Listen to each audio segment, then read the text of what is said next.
An Indiana dentist admits to overbilling Medicaid and agrees to pay back more than $63,000. Dr. Shadrack Gankwe has been the focus of an IT-made investigation into alleged overbilling and patient overtreatment. IT-mate's Bennett Haberly was at a hearing today where Dr. Gankwe reached a settlement agreement with the Attorney General's office. Bennett.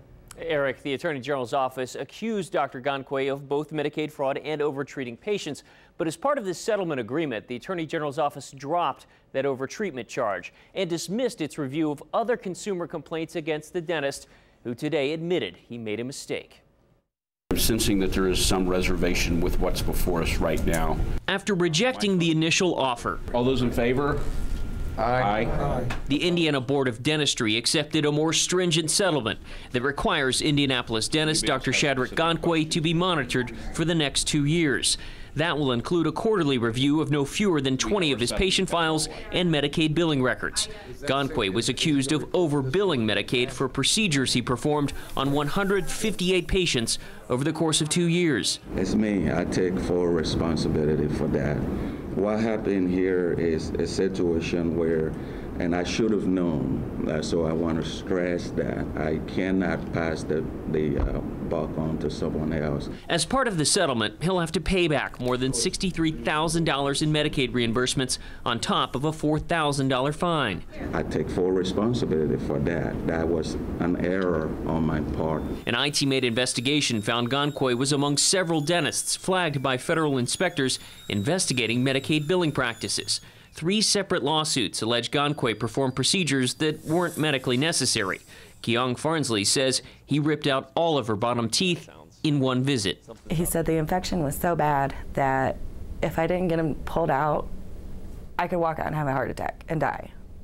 And I never heard that before. Farnsley was not a part of Friday's case, but prosecutors told the board it found no other issues with Gankwe's quality of care. We had an expert dental reviewer who did look at the actual care the patient received to determine that that was appropriate and safe. That expert was not identified. I just like it clear for our board to know which of our board members were part of the settlement agreement. And 2 board members who were privy to the settlement negotiations say they did not review any of Gankwe's patient x-rays. Afterwards, Dr. Gankwe wouldn't answer our questions. This is an unfortunate but honest mistake in billing and coding, and Dr. Gankwe is ready to comply with the board's terms and conditions and move forward. Gankwe's attorney Peter Pogue cut our interview short when we tried to ask about the person who agreed to monitor Dr. Gankwe. But how does Dr. Gankwe know Dr. Neal? He was a professor at the dental school. Dr. Neal was a professor at the University Dental School. Was he Dr. Gankwe's professor? They rotate through a lot of different professors there. Did he ever have him in class? I don't know. Could you confer with your client? Did you ever have, is that a conflict of interest?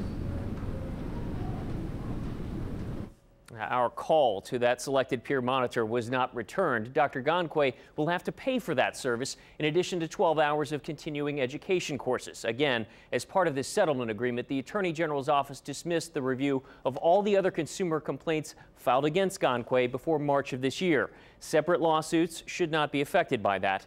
Dr. Gankwe gets to keep his license but could be called back before the board if that monitor finds any issues.